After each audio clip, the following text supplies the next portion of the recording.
Now, for the first time on American television, an in-depth look at the largest documented UFO sighting in history.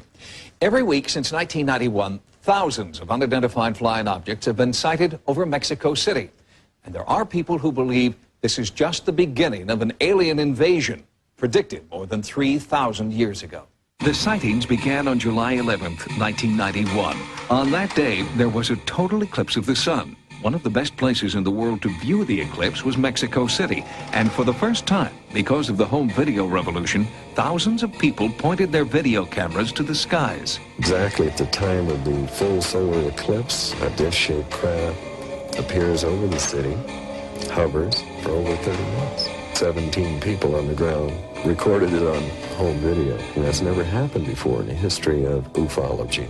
When modern scientists forecasted the date of the historic solar eclipse, they weren't alone. Some believe the ancient Mayas also predicted the exact date of the eclipse more than 3,000 years ago. This Maya calendar made another startling revelation. It predicted that on the day of the eclipse, a new age of enlightenment would begin. It's referred to as the prophecy of the sixth sun.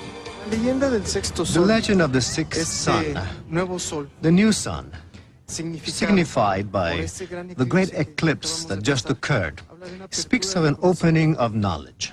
The sixth sun indicates precisely the moment of its arrival. Strangely, on the day of the eclipse, something did arrive in the skies over Mexico. Hundreds of those home video cameras that were shooting the eclipse got something completely unexpected.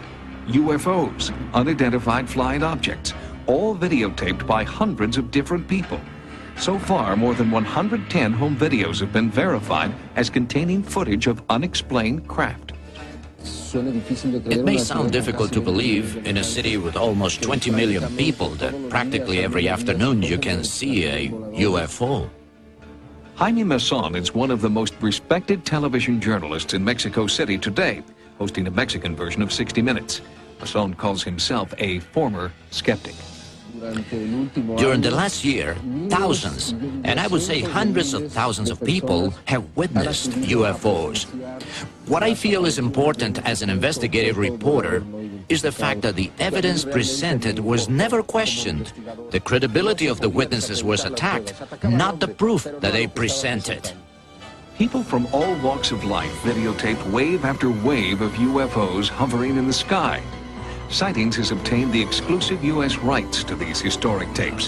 One of the first to come forward with his home video was respected dentist Dr. Marco Antonio Rosas. The people are definitely not nervous or afraid of the appearances of the UFOs. The people actually like the idea and feel that these appearances can bring some benefit to the Earth. After the first tapes were released, more and more people came forward with tapes and photographs.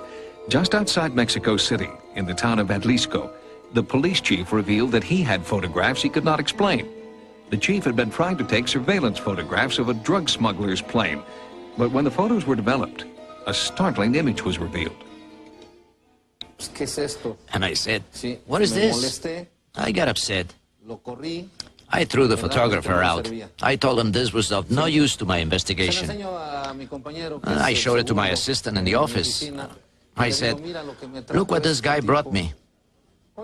He said, "Hey, that's nice. What would you think if we blew it up?" So we called the photographer back in and I asked him to enlarge the picture. From there, all this came out. The truth is, I still don't know what's in that picture. It's a mystery to me. Since the eclipse, the UFO sightings have continued week in and week out, and the acceptance of the phenomena by government officials has made even the most reticent eyewitnesses willing to come forward. Padre Ferrer, a priest at a local Catholic church, has seen and recorded these mysterious UFOs. Christ speaks of his kingdom as not being from this world, that his angels would help him. But these writings are very dangerous and I don't like to use them. But I believe that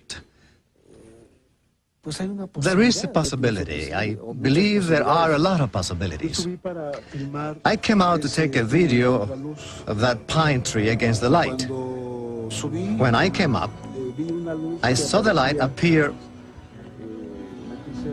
over the mountain over there. It was not an ordinary light. It was blue and very intense. I've never been afraid of something like this. On the contrary, what I've been able to observe has been wonderful. Once a philosopher said, if God is outside of the truth, I'll stay with the truth. So I feel there is no contradiction. Unlike the U.S., where UFO controversy most often takes place outside the media mainstream, the Mexico mass sightings are discussed openly on national television. Not everyone agrees the UFOs are extraterrestrial craft. But in Mexico, healthy debate on the true origin of these UFOs is encouraged.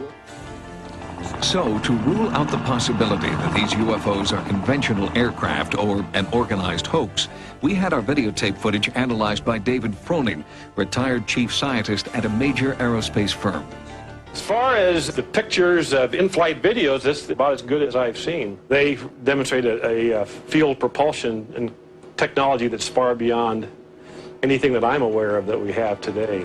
Most scientists look at these things as not that these are phenomena that violate known physical laws, it's just that they're phenomena that our known laws cannot explain right now.